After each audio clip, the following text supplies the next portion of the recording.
사랑스러우신 예수님, 주님의 이름을 부르오니 주여 말씀하십시오. 종들이 듣겠습니다. 예수님 이름으로 기도합니다. 코끼리가 삼겹살 집에 가기도 할까요? 이런 만화 같은 일이 우리나라에서 일어난 적이 있죠. 2005년 4월 20일 공연을 연습 중이던 코끼리가 푸드덕거리는 비둘기에 놀라서 그만 탈주를 하고 맙니다. 서울 시내 도로를 다니면서 이 6마리의 코끼리가 돌아다닌다는 사실이 알려지자 수많은 사람들이 구경하러 몰려 나왔습니다. 동물원 측에서는 이 코끼리를 다시 포획하려고 나와서 이 6마리를 포획해서 가고 있었던 도중에 그 차에서 3마리의 코끼리가 다시 탈주를 하게 됩니다. 사람들은 모여들었습니다. 저기 코끼리 좀 봐. 그때 그 광경을 구경하고 있었던 미가라고 하는 한 식당 주인도 있었습니다. 이분은 그때 전화 통화 중이었는데 저기 코끼리가 나왔대. 정말 코끼리네. 말을 하는데 코끼리가 지금 길을 건너네. 코끼리가 지금 내 옆을 지나갔는데 코끼리가 우리 가게로 들어가네. 삼겹살집이었던 그 가게에 들어간 코끼리들은 그 안에서 난장판을 만들기 시작했습니다. 당근을 다 퍼먹고 반찬통을 다 뒤집어 엎고 탁자를 쳐서 부수고 유리문을 부수고 오토바이를 쓰러뜨려서 망가뜨리고 그 안에서 4시간 동안 길길이 날뛰었습니다.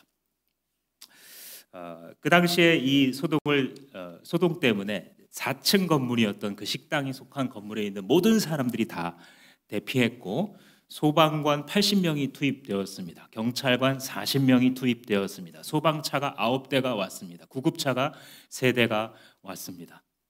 그 난장판을 만들고 있을 때에 식당 주인은 이게 웬 날벼락이냐 라는 생각을 했습니다. 이제 나는 망했구나. 눈앞이 캄캄해졌습니다. 어떻게 해야 되나?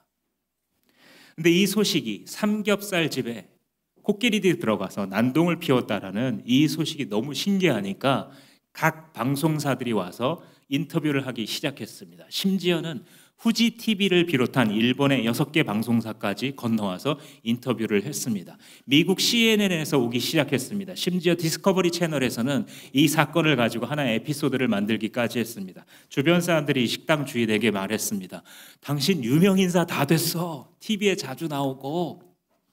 그러면서 농담처럼 이 주인에게 말했습니다. 그 식당 이름 아예 바꿔. 코끼리가 들어온 집이라고. 이 농담을 진담으로 받은 식당 주인은 정말로 식당 이름을 코끼리가 들어온 집이라고 바꿨습니다.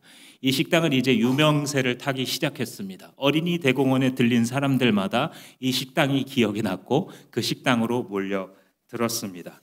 이제 마침 나왔던 보상금으로 가게 전체를 리모델링하고 더 좋은 곳으로 꾸미고 이곳이 명소가 되어서 대박이 났다라고 하는 기사와 글을 제가 읽어보았습니다. 전화위복.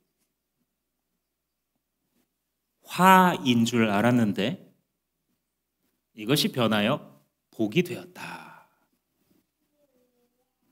사람들은 인생을 살아가면서 전화위복을 꿈꿉니다. 그래, 지금 잘 안 됐지만 그래도 이게 다 복이 될 수도 있을 거야. 열심히 살아보자 하고서 겨우겨우 넘어졌던 그 자리, 겨우겨우 좌절했었던 그 자리, 고독했었던 그 자리에서 일어나 뭔가를 또 열심히 해보려고 합니다. 그런데 대다수의 사람의 인생에는 이 전화위복은 찾아오지 않습니다.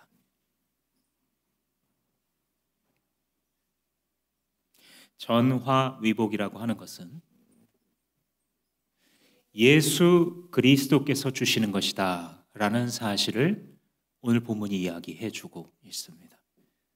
오늘 본문에 등장하는 두 눈이 멀었던 사람들은, 화의 자리에 있었던 이 사람들은 그 화 때문에 모든 사람들이 너는 망했다, 그리고 스스로도 내 인생은 이제 끝이야, 내 인생은 앞길이 없어 라고 생각했었던 그 자리가 예수 그리스도에 의하여 보통 사람들도 누릴 수 없는 복을 어떻게 누리게 되었는지 본문을 통해서 함께 살펴보도록 하겠습니다.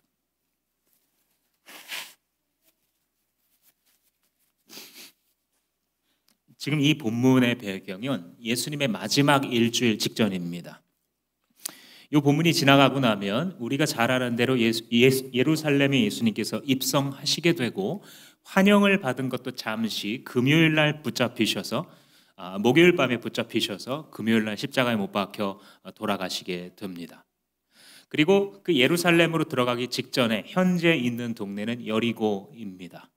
여호수아와 함께 예수님 오시기 약 1400년 전에 여리고성을 무너뜨리고 들어왔던 바로 그 동네입니다. 여리고성은 해수면보다 낮은 동네입니다. 예루살렘은 해발고도 800m인 동네입니다. 1000m 가까이를 등산하듯이 순례하며 올라가는 그 길목의 시작점, 그게 바로 여리고였습니다. 여리고에서 예수님이 떠나가려고 하시는데 어떤 사람들의 외침이 들려옵니다. 다윗의 자손 예수여, 우리를 불쌍히 여기소서. 옥청껏 외치는 이 두 소리가 들려옵니다. 사람들의 시선이 모두 그들에게 쏠렸습니다. 그들은 맹인이었습니다. 아마도 아주 오래전부터, 어쩌면 태어나면서부터 앞을 보지 못했었던 두 사람, 그 두 사람이 예수님이 지나가신다는 소식을 어떻게 들었는지 우리를 불쌍히 여겨달라고 외친 것이었습니다. 여기서 잠깐 생각해 볼 것은 무엇이냐면, 어떻게 알았을까? 이 맹인들은, 평범한 사람들은 자기 두 눈으로 봅니다. 예수님이 오병이어를, 예수님이 귀신 축사를, 예수님이 안진뱅이 일으키는 것을 그들은 두 눈으로 볼 수 있습니다. 스스로 걸어가서 그곳에 계신 예수님을 만질 수도 있었습니다. 그런데 이 두 사람은 달랐습니다. 예수님이라는 분이 있기는 있는데 그분이 누구신지 두 눈으로 본 적도 없고 기적이 일어나는 현장을 목격한 적이, 목격할 수가 없는 그런 인생을 살아갈 수밖에 없는 사람들이었는데, 누군가가 예수님이 누구신지를 이 두 맹인에게 설명을 해준 겁니다. 성경에 기록이 안 돼 있어요. 이들이 누군지. 도대체 보지 못하는 이분들에게, 이분들이 이렇게 확신에 차서 예수님을 찾을 만큼 예수님 행하셨던 행적에 대해서 말해준 사람이 분명히 있었어요. 그들의 이름은 우리들에게는 알려지지 않았지만, 그러나 하나님 나라에는 그 이름들이 기록되어 있을 거예요. 여기서 우리가 알 수 있는 게 뭐냐면, 예수에 대해서 말하는 것의 중요성. 우리가 믿음이 아주 많지 않아도 괜찮아요. 내가 이제 예수님을 막 알기 시작해도 괜찮습니다. 여러분, 말하고 다니세요. 내가 예수님 믿어보려고 하면서 어떤 일이 일어났는지. 우리 오늘도 간증자가 말씀해 주셨지만, 어쩌면 그냥 평범한 내 삶 가운데 내가 예수님을 따라가려고 했을 때 어떤 일이 벌어졌는지 여러분 주변에 말하세요.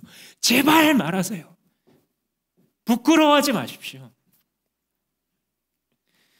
제가 만난 사람들 가운데 많은 분들은요, 자기가 그냥 어렸을 때 옆에 있는 형이 말해줬대요. 언니가 말해줬대요. 그냥 예배 빠지면 안 된다고, 예수님은 진짜 계신다고. 이 말이 역사하는 거예요. 여기 세워진 목사님들이야 뭐 그런 얘기 하겠지 싶다가도 자기랑 나이 몇 살 안 차이 나는 사람이 이렇게 말해주잖아요. 예수님 진짜 있다고, 나 예수님 믿고 지금 예수님 경험하고 있다고. 이렇게 말하면 폭탄같이 들려요. 내 친구들과 지인들과 주변 사람들에게는 이게 정말 그런가 싶을 정도의 출렁임을 줍니다. 예수 소식을 말하고 다니는 것은 매우 중요한 일입니다. 예수님을 본 적도 없는 이 맹인들이 그 예수께 목숨을 걸듯이 외쳤던 것처럼 말이죠. 여러분들의 자녀에게 말하십시오. 예수를 믿는 것이 무엇인지 보여주십시오. 예수를 믿고자 했을 때 성격 차이가 그렇게 컸었던 엄마 아빠도 어떻게 예수 그리스도께 순종하려고 하다 보니까 예수께서 하신 말씀이 그렇다고 하면 그런 줄로 알고 따라가다 보니까 엄마 아빠에게 어떤 일이 벌어졌는지 여러분 아이들의 마음속에 역사로 남겨주십시오. 예수 그리스도 믿기 전에 집안에서 천덕꾸러기에 불과했었던 자녀가 예수님이 하신 대로 한번 해보자, 신약교회가 했었던 대로 한번 믿어보자 하는 교회에 속하기 시작해서 목장 모임 해가면서 원래 옛날에 일요일에 한번 교회 나갔는데 음식 못 만드는 거 유튜브 봐가면서 음식 대접해 가면서 그러다 보니까 내 마음속에 어떤 변화가 일어났는지 예수가 어떤 분이신지 내가 어떻게 느끼게 되었는지를 여러분 말하고 다니세요. 그 사람이 어떻게 반응하든 하나님께서 당신의 말을 타고 그 친구에게, 그 자녀에게, 그 손주에게, 그 동네 사람이 역사하실 줄 믿습니다. 큰 소리로 외쳤을 때 사람들의 반응, 그래 아유 저 불쌍한 사람들이 예수님 만났으면 참 좋겠다 이랬을까요? 본문에는 정반대였다고 대답하고 있어요. 조용히 해 이것들아. 지금 예수님이 얼마나 피곤하신데 지금 이 사람들은 지금 여리고에서부터 한 무리가 따라서 등산하듯이 순례길을 지금 예루살렘을 가는 사람들이에요. 그러니까 예수님을 이미 존경하고 있었을 가능성이 높습니다. 이 무리들이. 사람이 이렇게 많은데 너네들까지 예수님이 어떻게 신경 쓰냐는 거예요. 조용해. 뭐 사람엔 별 사람 다 있잖아요. 아마 험악하게 말하는 사람들도 분명히 있었을 겁니다. 입 닥치지 못하냐. 면박을 주고 무시하고 밀어냈을 거예요. 이 두 사람을. 그랬을 때 이 두 사람이 어떻게 했죠? 오늘 본문에 보면 더 큰 소리로 부르짖기를 다윗의 자손 예수여 우리를 불쌍히 여기소서. 더 소리 질렀어요. 말리고 조용하라고 밀고 폐쇄하는데 참을 수 없어요. 이들을 말릴 수가 없었습니다. 왜 그랬을까요?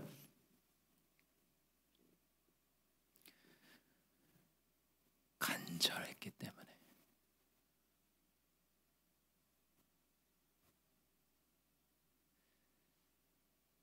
제가 한 15살쯤 됐을까요?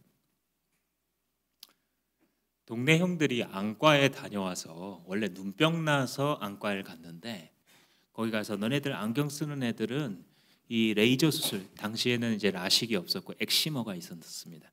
레이저 수술 받으면 눈 좋아져 이런 말을 듣고 선생님이 눈 공짜로 검사해 줄게 하는 그 안과에 가서 그 안약을 눈에다가 이렇게 집어넣으면 눈이 일순간 안 보입니다. 초점이 안 맞춰져요. 한 1시간 동안 이제 그러면서 뭔가를 이제 검사하고 이렇게 하는데 그 말을 듣고 뭐 가면 뭐도 좋고 공짜로 해주고 그래서 공짜라는 말에 이끌려서 그 안과로 저도 가보았습니다. 정말 그들의 말대로 알약을 하나를 넣었는데 그 들어오는 순간 갑자기 초점이 확 사라지더니 앞에 누가 어른거리는 것만 알겠어요. 그 누군지도 모르겠어요. 그때부터 갑자기 공포감이 확 엄습했습니다. 이게 뭐지? 나 앞으로 평생 이렇게 안 보이면 어떡하지? 지금 이 의사 선생님이 나 안 보이는 데서 해코지하면 어떡하지? 어린 마음에도 수십 가지 생각이 순식간에 스쳐가더라고요. 세상이 확 변하는 느낌. 지금도 기억이 납니다. 이 맹인들은 예수라는 소식을 듣자 하니 이분이 막 귀신을 쫓아내시고 풍랑을 잠잠케 하고 안진뱅이를 일으키셨다는 거예요. 그래서 마음 가운데 이 예수님을 믿을 수밖에 없었어요. 왜? 다른 소망은 없어요. 이 맹인들의 경우에는 설명이 안 돼 있지만 다른 곳에 보면 당시 고대 사회에 이렇게 아픈 사람들을 등쳐먹는 사람들이 있었어요. 심지어 의사들도 혈루증 여행 같은 경우에는 자기 평생에 고쳐보려고 이 의사 저 의사 찾아갔는데 전부 가산만 탕진했다. 이들은요, 바깥에서 평생 구걸하고 있는 거예요. 지금 일상이 그냥 구걸입니다. 여러분 서울역이나 지하철역 이런 데 가면 가끔 뭐 이렇게 두 다리가 없으셔서 이렇게 미시고 배로 구걸하는 그런 분들이 있잖아요. 일상이 그냥 사람들 앞에 구걸하는 거예요. 당시에 장애인 인권 없습니다. 없어요. 점자, 안내견, 안내도로 그 보도블록 없는 시대. 아무도 자기를 사랑해 주지 않습니다. 아무도 자기를 알아주지 않아요. 이거 보세요. 조용하라 그러는 거 보세요. 자기를 사람으로 인정하지 않는 거예요. 이 사회가. 자기를 하나의 정상적인 인간으로 취급해 주지 않는 거예요. 이 사회가. 그러니 이들의 소망은 뭐밖에 없어요. 비록 듣기밖에 못했지만 병자들도 무시하지 않으신다는 예수님 밖에 이들에게 소망이 없었어요. 이게 출발점이에요.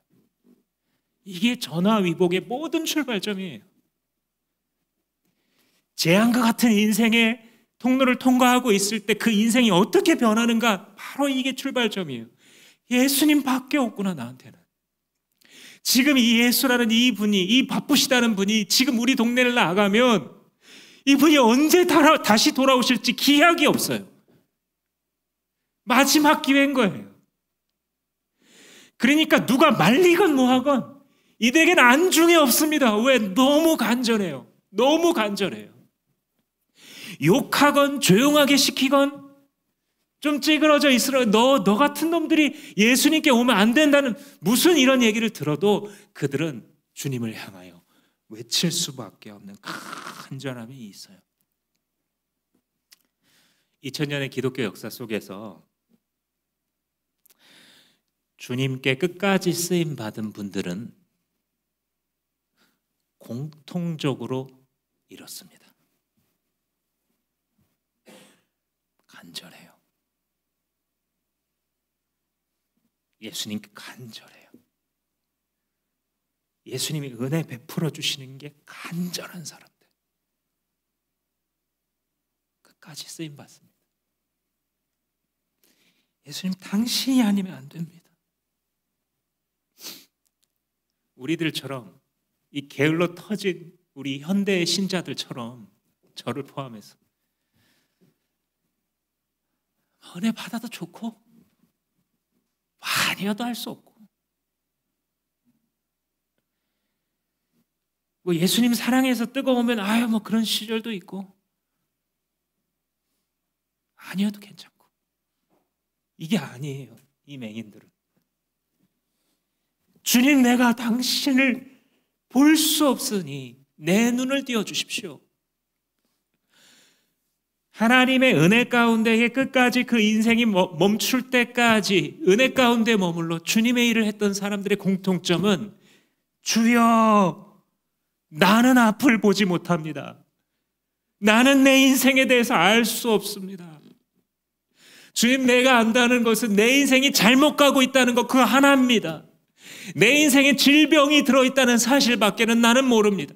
주님 내 눈이 멀어서 내 인생 어떻게 이끌고 가야 될지 무엇을 향해서 살아가야 될지 이 다음에 어떤 스텝을 디뎌야 될지도 나는 보지 못하는 자입니다 라고 부르짖었던 사람들.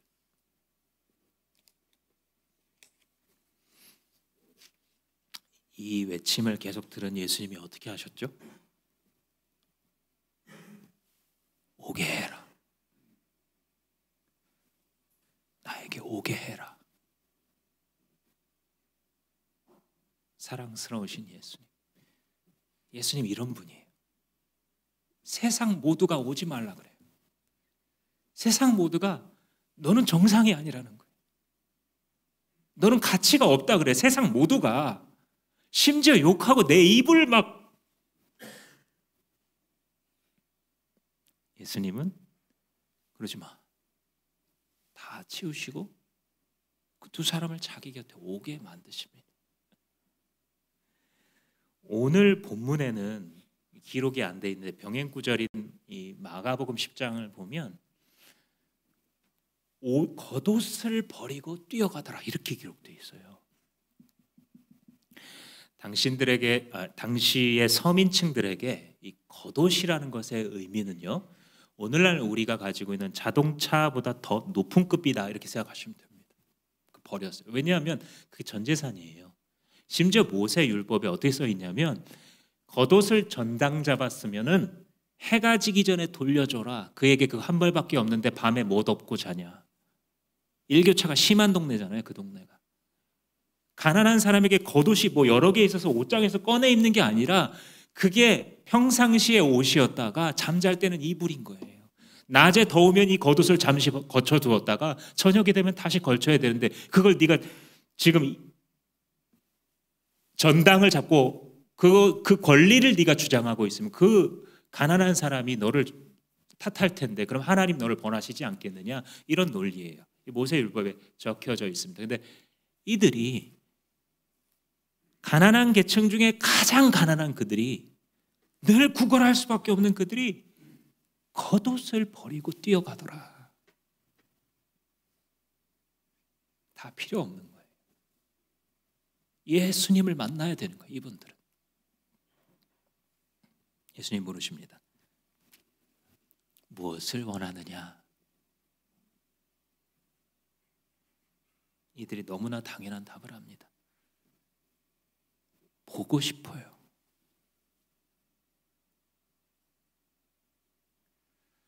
오랜 기간 동안 앞을 보지 못한, 어쩌면 태어나면서부터 한 번도 본 적이 없는 주님이 만드신 아름다운 세상, 내 앞에 스쳐가는 사람들, 지금 내 앞에서 자애로운 음성으로 나를 불러주신 그 예수님의 얼굴을 우리는 보기 원합니다.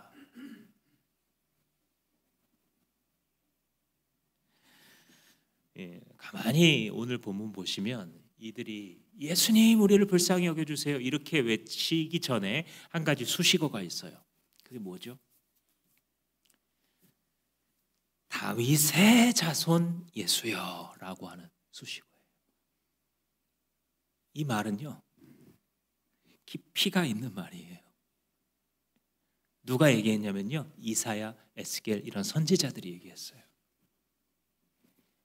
다윗의 자손, 그가 오셔서 구원하신다.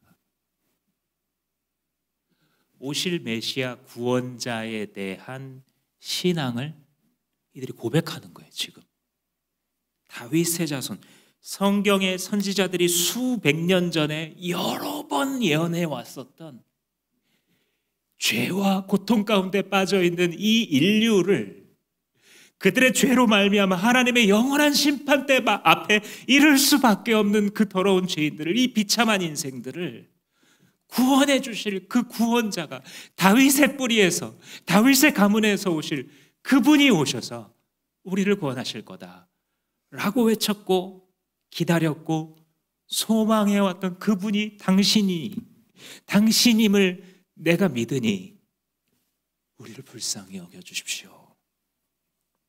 이렇게 되는 겁니다. 그래서 예수님이 이들의 눈을 띄워주셨을 때 34절에 보면 예수님을 그들이 따랐더라 이렇게 딱 되어 있어요. 눈이 뜨기 전에도요, 이들은 거의 제자의 문턱에 와 있는 거예요. 지금 주님을 만나자마자 예수 제자로서 살아가는 것이죠. 뭐가 중요합니까? 거지였던 과거, 눈 멀고 사람들한테 바보 취급 당했었던 그런 인생 경험들, 아무 의미 없이 툭 떨어져 나가는 인생을 이 순간부터 사는 거죠. 그런데 만약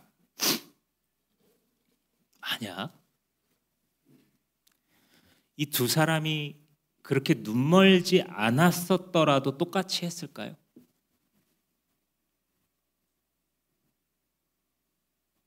거기에 대한 답을 우리는 성경에서 쉽게 찾아볼 수 있어요. 당시 예수님 곁을 스쳐갔던 수십만 명의 사람들을 보면 알 수 있어요. 그들은 보는 사람들이었음에도 불구하고, 예수 그리스도가 자기 곁을 지나갔음에도 불구하고, 심지어 예수께서 벌이시는 그 기가 막힌 기적들을 보았음에도 불구하고 지옥 갔어요. 지옥 갔어요. 보기 때문에. 자기들이 보는 자들이라고 생각하고 있기 때문에. 아주 가까이에 예수님이 계셨어도 대다수의 사람들은 이렇게 외치지 않았어요. 다윗의 자손 예수님, 나를 불쌍히 여겨주십시오. 내 인생을 불쌍히 여겨주십시오. 나는 예수님밖에 없습니다. 예수님 밖에는 내가 의지할 대상이 없습니다. 이렇게 외치지 않았어요. 그러나 그들은 눈이 멀었기 때문에 보지 못했고 보지 못한다는 사실을 인정하고 있기 때문에 간절하게 예수님을 불렀죠. 전화위복이라는 것은, 인생이 역전된다는 것은 예수님 앞에 꿇어 엎드려 나를 불쌍히 여기소서, 내가 주를 알지 못합니다. 내가 주님을 알아야 될 만큼 주님을 알지 못합니다. 내가 주님을 사랑해야 할 만큼 주님을 사랑하지 않고 있습니다. 내가 주님을 높여야 될 만큼 주님을 높이는 일에 관심이 없습니다. 하나님이 멀어 있는 눈을 어떻게 해야 되겠습니까? 예배 시간마다 나오지만 그때뿐, 일상 속으로 들어가면 또 예수님이 보이지 않는, 예수님은 온데 간데 없는 눈먼 사람이나 똑같은 인생을 살아가고 있는 나는, 예수님이 오셔서 나를 불쌍히 여겨주시지 않으시면 나는 죽을 때까지 이렇게 살 것입니다.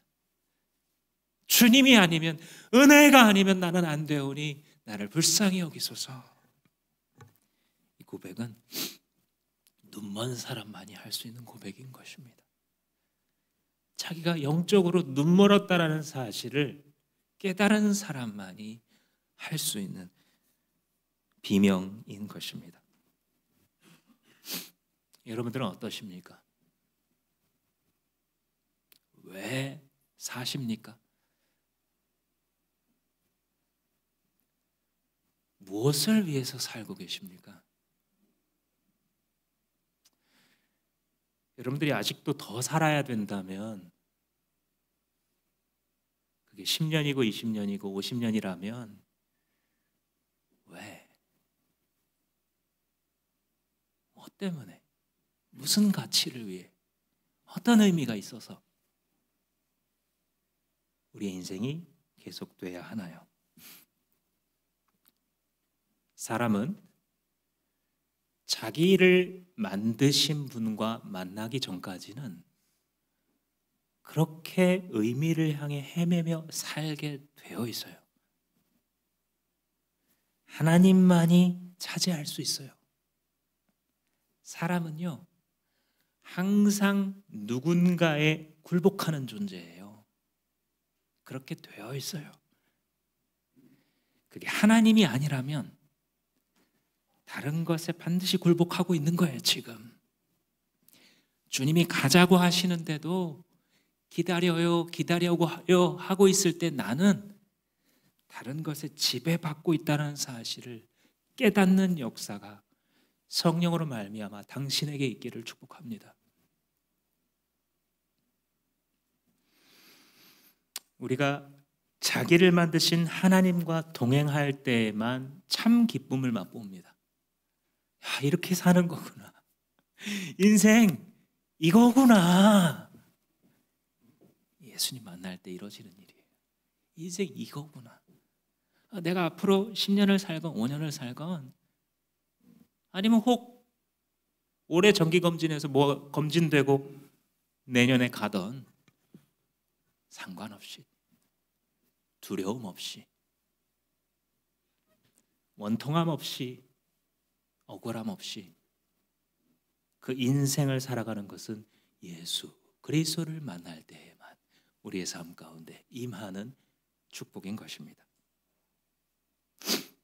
사랑하는 여러분, 여러분들에게는 어떤 어려움이 있으십니까? 지금 지독한 고독 가운데 계신 분 계십니까? 살아오면서 너무나 좌절되고 너무나 후회되는 분 있으십니까? 그냥 앞으로 어떻게 살아야 될지 정말 태산 같으십니까? 걱정이? 그러면 기뻐하고 즐거워하십시오. 예수께서 곁에 계십니다. 당신의 곁을 지나가실 때에 다른 거 다 몰라도 괜찮아요.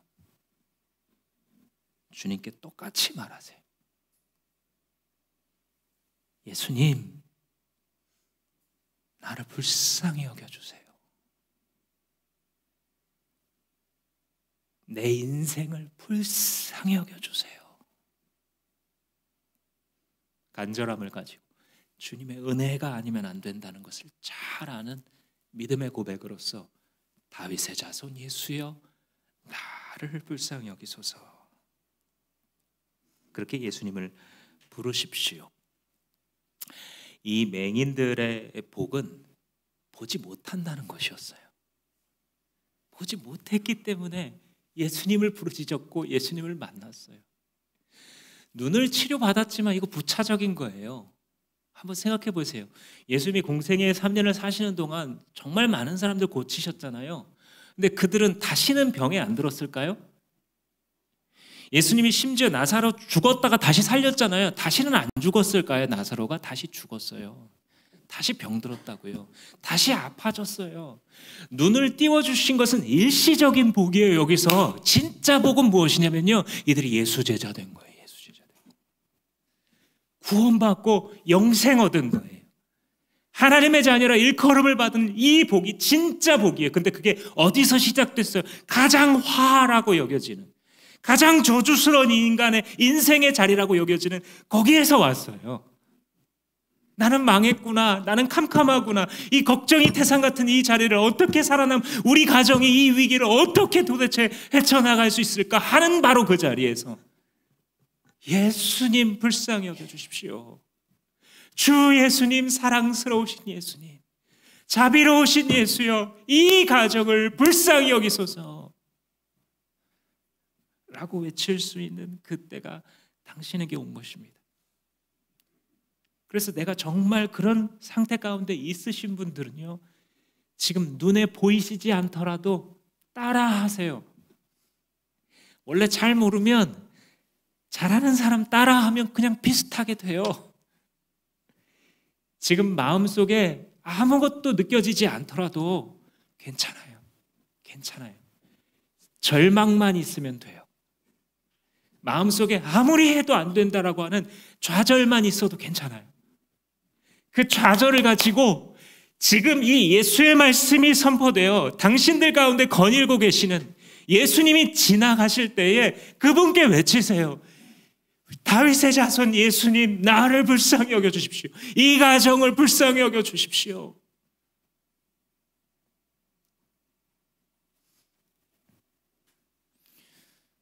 제가 10대 후반에 만난 한 친구가 있습니다. 결손 가정에서 태어났습니다. 이혼을 하시고 아버지가 재혼을 하셨는데 새어머니가 들어오셨고 스스로 낳은 자식과 제 친구를 차별했습니다. 먹는 거, 입는 거, 심지어는 화장실에서 변을 보는 것까지. 그 저주를 인생에서 처음으로 쏟아낸다는 듯이 저와 대화하면서 쏟아낼 때를 지금도 기억합니다. 사람에게 이 정도 강하고 독한 에너지가 있을 수 있구나. 그래서 이 친구가 고등학교 때부터 그렇게 겉돌고 오토바이 타고 다니면서 배달하고 막 살고, 인물은 훤하니까 온갖 유혹 속에 다 들어가면서 예수님을 믿게 해주려고 옆에서 도와줄 수밖에 없었는데, 그래서 기적과 같이 교회에 나온 이 친구에게 성경을 읽어보라고 소개를 해줬습니다. 그 말을 다행히 따라서 성경을 자기 손으로 읽었어요. 그런데 어느 날 진명아 하면서 성경책을 가지고 이게 말이 되냐 하면서 저한테 펼쳐주는데, 마태복음 15장의 수로보니게 여인에 관한 본문이었어요. 가나안 여인이었던 당시의 유대 사회에서는 피가 이방 민족과 섞였기 때문에 불가촉 천민처럼 여겨서 그 사마리아를 통과하지 않기 위해서 며칠이 더 걸리더라도 돌아가는 그 유대인들의 당시 사회에서 예수님께서 병을 고치고 귀신을 쫓는 모습을 본 가나안 여인이 용기를 내서 귀신 들린 내 딸을 고쳐주십시오 하고 예수님께 찾아왔을 때에 예수님 대답하시기를, 나는 예루살렘, 유대 집, 이스라엘 집 외에는 보내심을 받지 않았다. 자녀의 떡을 취하여 개에게 던지는 것이 합당치 아니하다 라는 구절을 읽다가 서름에 복받친 거예요. 결국 예수님도 이런 사람이었냐고. 예수님도 결국 이렇게 사람 차별하고 가나안 동네에서 사람들의 멸시를 받던 그 사람들은 예수님도 안 좋아하는 거냐고 화가 나고 울분이 있기도 해서 정말 심각하게 물어보는 거예요. 그 대화를 하면서 저도 이 사건에 대해서 관심을 갖고 나중에 알게 됐어요. 예수님의 그 3년이라는 짧은 시간의 그 사명이 12명에게 집중하는 거예요. 예수님의 제자단과 밥상 공동체를 만들어내는 거예요. 그래서 랍비들이 말로만 했었던 그 하나님의 말씀이 숨쉬며 사라지는 거예요, 공동체 속에서. 그리고 이스라엘 백성들에게 복음을 전파한 다음에는 예수의 밥상 공동체에서 예수의 사랑과 진리를 경험했었던 사람들이 흩어지면서 이방인들에게 복음 전하게 하시려고. 사도행전 1장 8절에 보시면 너희가 성령을 받으면 예루살렘과 유대와 사마리아와 땅끝까지 이르러 내 증인들이라고 하신 그 계획을 이미 갖고 계셨어요. 그러니까 이 타이밍에는 예수님이 아직 이방인들에게 적극적으로 사역하지 않으실 때예요. 그러니까 예수님 그냥 그렇게 대답하신 겁니다. 근데 모르죠, 이 친구는 왜 예수님이 이렇게 대답하셨죠. 저도 잘 몰랐어요. 그냥 그때는 그 친구랑 얘기하면서 혼자 이렇게 생각했어요. 가나안 여인이 예수님께 대답을 하거든요. 주님, 그 말씀이 맞습니다마는 이 개들도 주인의 상에서 떨어지는 부스러기는 먹지 않습니까? 이렇게 대답을 해요. 예수님이 내가 이스라엘 가운데서도 이런 믿음을 만나보지 못했다 하면서 귀신을 쫓아주시죠. 기뻐하시는 거예요. 사실은 예수님 다 알고 그렇게 대화를 이끄신 거죠. 근데 그 당시에 제가 이 본문을 그 친구와 함께 읽으면서는 어떻게 생각했냐면, 야, 진짜 재치 있다. 예수님이랑 티키타카가 되네. 예수님이 이렇게 많은데 순발력도 좋지. 거기서 어떻게 또 예수님의 비유를 뒤집어가지고 부스러기를 먹지 않니? 야, 진짜 이런 스마트함이 있으면 좋겠다. 이런 생각하고 지나갔었습니다. 그런데 부모가 되고 알았어요. 이 여인이 얼마나 간절했을지.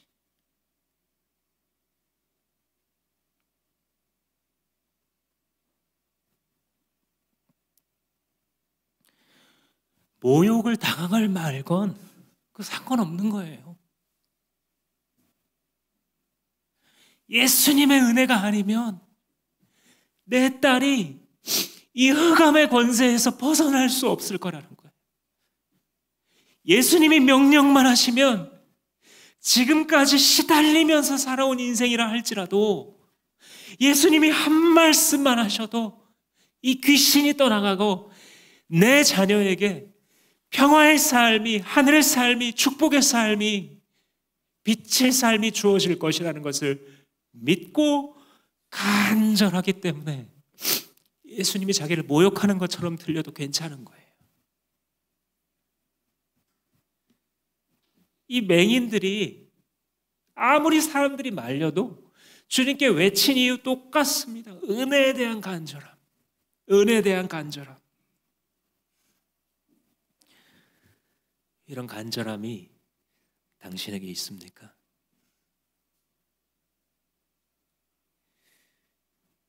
나를 사랑하는 자들이 나의 사랑을 입으며 나를 간절히 찾는 자들이 나를 만날 것이니라. 잠언의 지혜로 의인화된 예수 그리스도께서 말씀하시는 것입니다. 세상이 나를 어떻게 보건,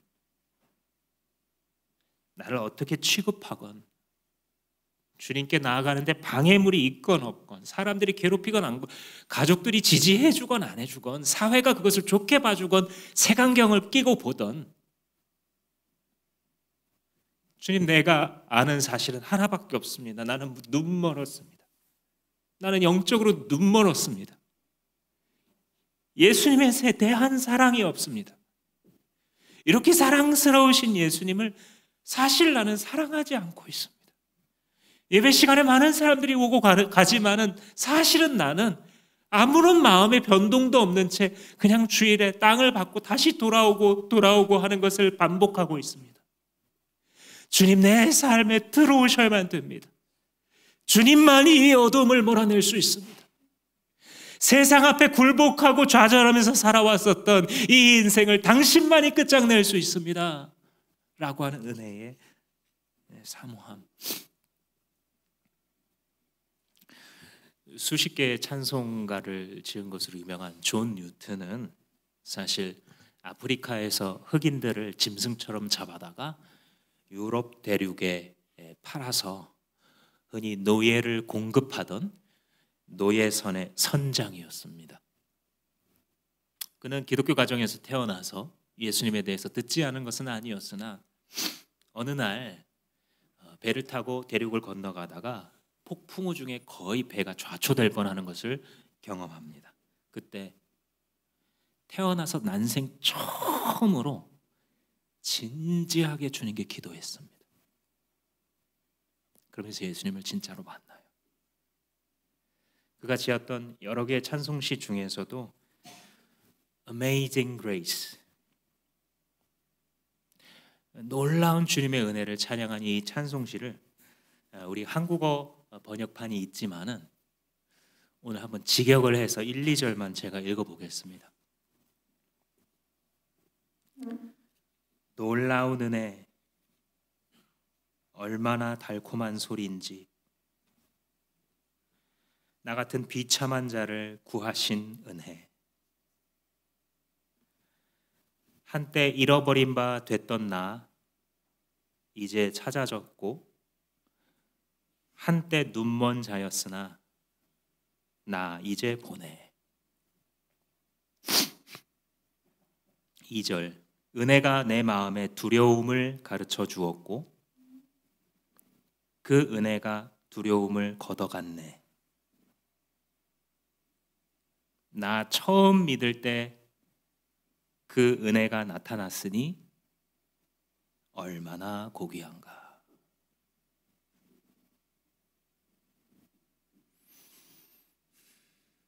가장 파렴치하고 인간으로서 할 수 없는 그 돈 벌기라는 굴레에 갇혀 있었던 존 뉴튼이 자기가 눈멀었었다는 사실을 깨달았을 때에 그는 예수께로 돌아올 수 있었습니다. 그러므로 성경에서부터 기독교 역사 속에 있었던 우리의 신앙 선배들에 이르기까지 그들이 눈멀었었던 것은 그들의 복이었던 것입니다. 그들의 좌절은 그들을 예수께로 인도한 가장 복된 상태였던 것입니다. 신체에 장애가 있으신 분 있으십니까? 그 장애가 우리를 예수께로 인도한다면 그것은 복된 장애라 할 것입니다. 사람들에게 이 세상에 너무 실망하신 분이 있습니까? 그것이 예수께로 나를 인도한다면 그것은 복된 실망입니다. 경제적인 압박을 견딜 수 없는 분이 있습니까? 그 가난이 우리 집을 예수께로 인도한다면 그것은 복된 가난입니다. 실패를 너무 크게 해서 다시는 용기가 나지 않는 분이 있습니까? 그 실패가 나를 예수께 무릎 꿇린다면 그 실패는 가장 복된 실패인 것입니다.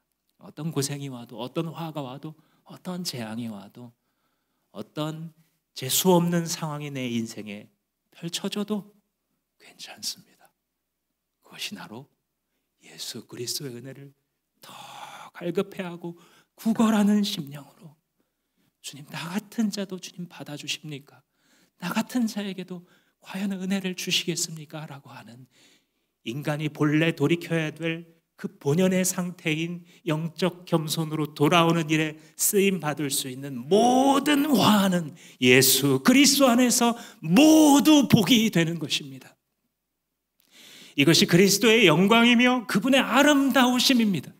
이것이 당신의 삶에 지금 거닐고 계신 예수 그리스도께서 초청하고 계신 새로운 삶의 길입니다. 사랑하는 주마음교회 지체 여러분, 나의 눈멈을 주님 앞에 아랩시다.